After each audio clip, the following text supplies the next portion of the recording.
Feel that, Patrick? Yes, you did. I saw it. Pick on that little girl like that.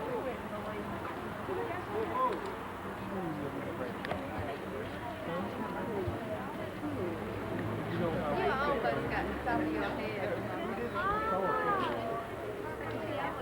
almost got the top of your head. You okay? Can I hold you up?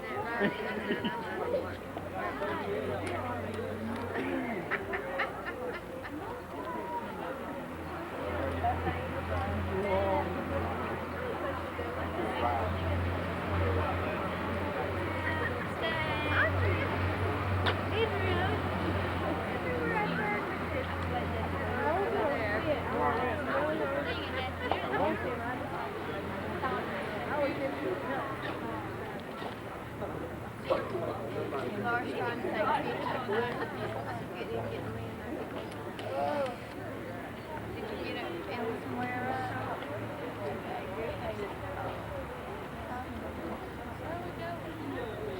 See the church at the right. I got a pair of flats that I wear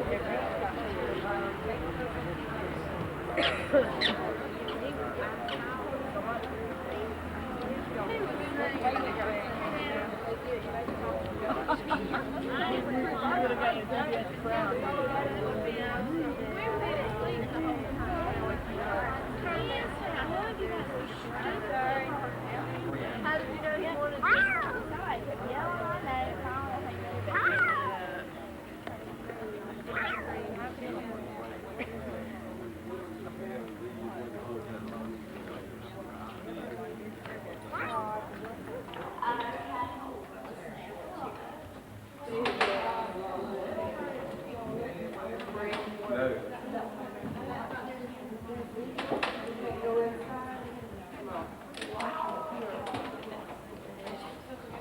Countryside from the top of the Haydn Church.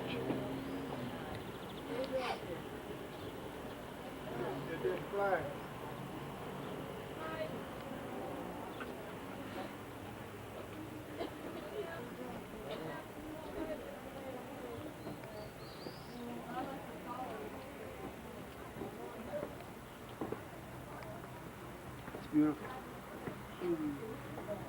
This is still the countryside from the top of the Haydn Church from the opposite side. One side was flat and the other side has a little hill.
Well, that's where he is.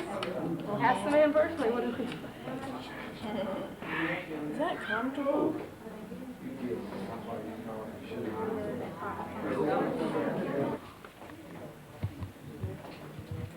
Okay, right in front of us here, this is the tomb of Joseph Haydn, which in fact He died in 1809, and this tomb here was built up 1954, because when Joseph Haydn died, he first was buried in Vienna, as he died in Vienna. I told you in the past that he was not born here in Eisenstadt, but he spent about 30 years here at the orchestra of the aristocratic family of Esterhazy. We will pass by the palace in a few minutes. And he worked as a conductor and composer. And in fact, this was the church where there is still a Haydn organ. So he used to play on the organ because he also conducted and composed mass, religious service, music for religious service. Okay, and yeah, after he left Eisenstadt in the late 18th century, he went on to London, where he wrote 12 symphonies, and he also finally stayed in Vienna, where he died in 1809. He was buried in Vienna, but the Esterhazy family, the family who had the orchestra which he conducted for more than 30 years, they wanted him to have him back here in Eisenstadt. And so they got him out of the grave in 1820, but they realized that his head was missing, you know, and they didn't want to bury Haydn here in the big dome without his head. And why was his head missing? Because at that time there was some scientists who thought that from the proportions of the head they could find out about the genius, about why Haydn was such a genius. So they cut off the head and made measurements on his head to find out why he was a genius. And in fact, the head was missing then for quite a long time, and therefore in 1820 they brought the rest of the body here to Eisenstadt and buried it somewhere here in the church which is below this church. Okay, but they didn't bring him here in this place, which of course was reserved for him after his death, because they didn't want to bury him without a head. And at the beginning of the 20th century, we found the head in Vienna, and therefore they brought it here to Eisenstadt.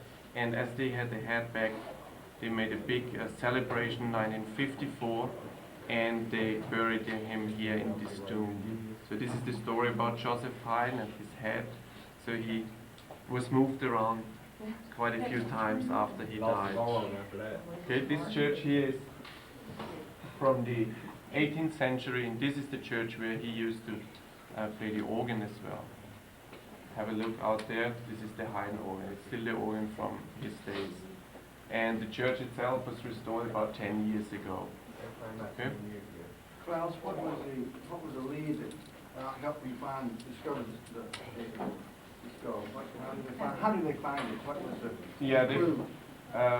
They find it in a place which is called the Verein der Musikfreunde. In fact, it was some friends of him were them who cut off his head, because they wanted to know why he was a genius, you know.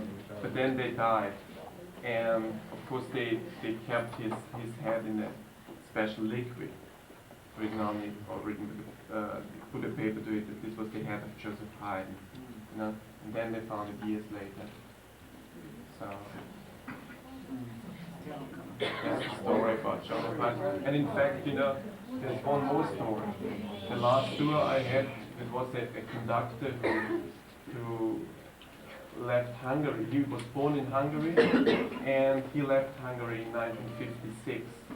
And then he went on to Germany and Austria, and finally he went to the United States, and he was the conductor of an orchestra. And he told me when he was a young boy, that was after the Second World War, he used to give concerts here in this church, and he was always very afraid because he knew that the Haydn was in here but without a head. So he told me this little story when he was a young boy, and he really was afraid of this. But now the head and the body is right here in front of this mouth. Okay?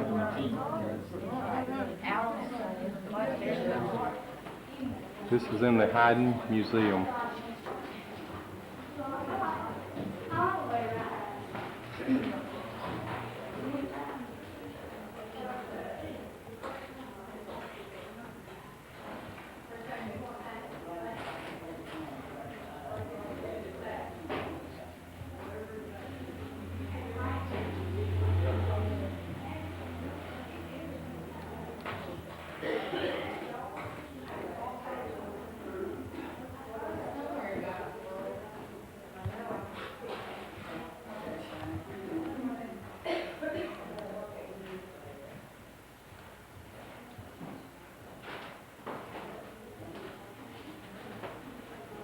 Music written by Haydn.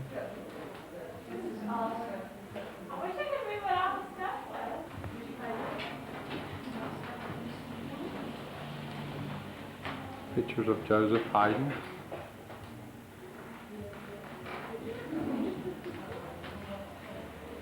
Piano of Joseph Haydn. He wrote his music.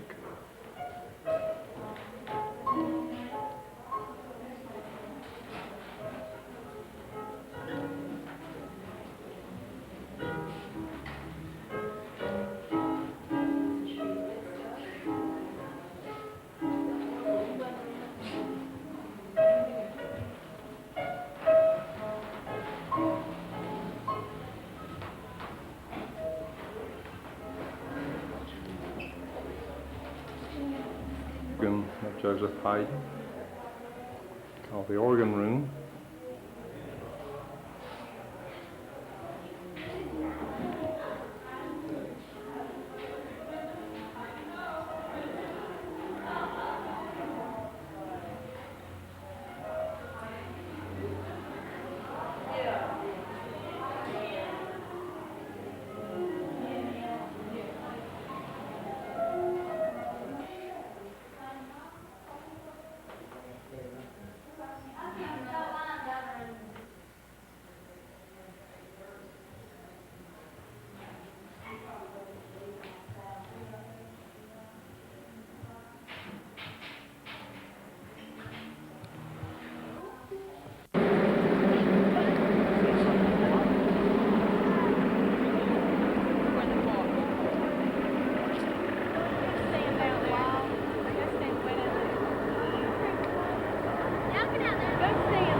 Are they even right? Stand right. Back up. Get back. Get there.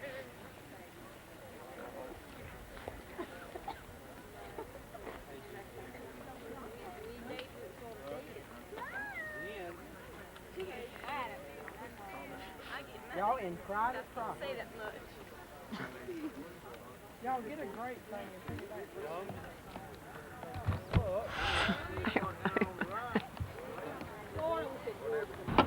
We are now at the Hungary and Austrian border. We are looking outside the bus window at the Hungary border. You can see to the left-hand side of your screen there are students. And to the right-hand side there are more students.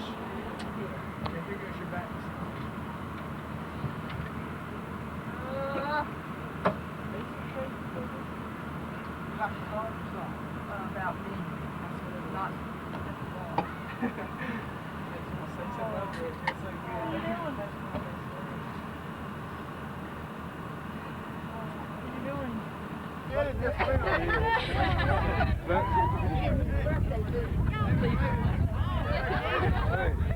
How's your mama now?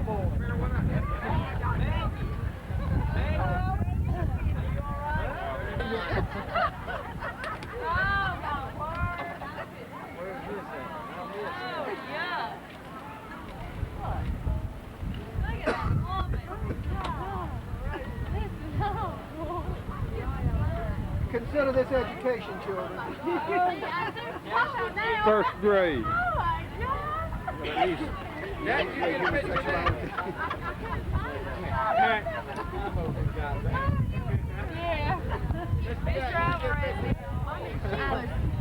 love their intolerance. I love it. I mean, I love it.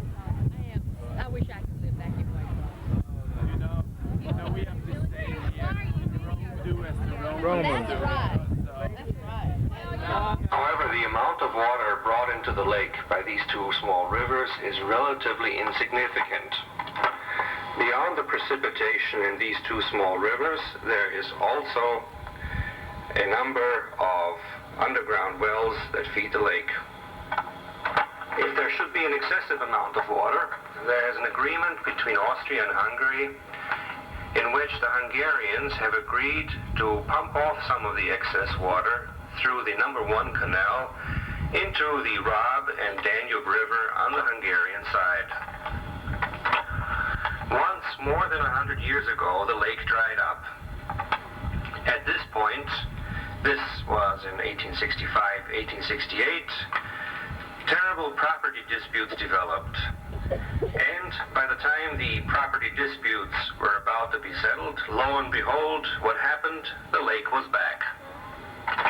The surface of the lake is about 320 square kilometers. The surface of the lake, of course, varies according to the depth. The more water, the greater the surface. Also, there are about 250 different types of birds in the Neusiedler Lake. The most predominant type of bird. No. I've already got one. I'm trying to get rid of it. This reminds me a lot of going across the Sea of Galilee. And the Jordan border was over there. Oh, really? Which was untouchable. That's amazing. Did Robert go with you on that part? Yeah. Oh, we didn't leave anybody in hungry. Yeah, real good. Yeah.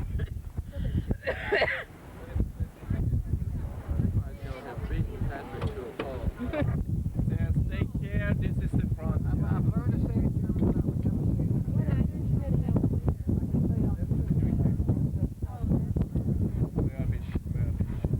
Meine Damen und Herren, wir befinden uns jetzt direkt auf der österreichisch-ungarischen Grenze. Circa 15% des Sees ist ungarische Gebiet, haben wir allerdings Schiff- und Sumpfgebiet. Auf dieser ungarische Teil und auf der südliche Marker. This concrete marker has been placed into the water at the point where the Hungarian-Austrian border makes a 90-degree angle. On one side, the border runs to the south. On the other side, it runs from east to west. Furthermore, along the border, you see wooden posts. The Hungarians on their side have almost no tourism going into the lake. In fact, for a Hungarian citizen to go to the lake, he has to get a special permit. There are no minefields or technical obstacles in the lake. The border control of the Hungarian side takes place inland. Beyond that, the Hungarian side of the lake is patrolled by speedboats. It used to be if an Austrian strayed over into Hungary, he'd be held for 2 weeks of interrogation. Nowadays, things are normally cleared up within 2 days. The guard towers in the distance are manned sporadically by soldiers. Sometime in the distance, to the south of us, you'll see the only Hungarian village visible here, that is Koisbach, or known in Hungarian as Verderagos. And ahead of us, you'll once again see Mörbisch. Thank you.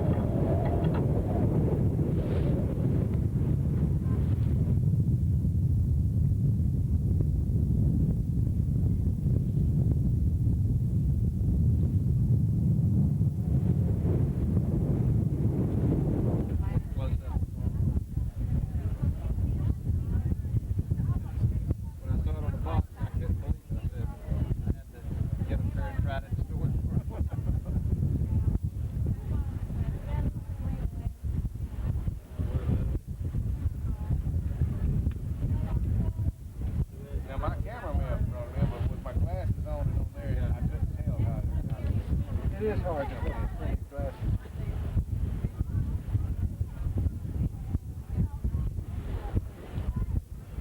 I didn't see when we were closer.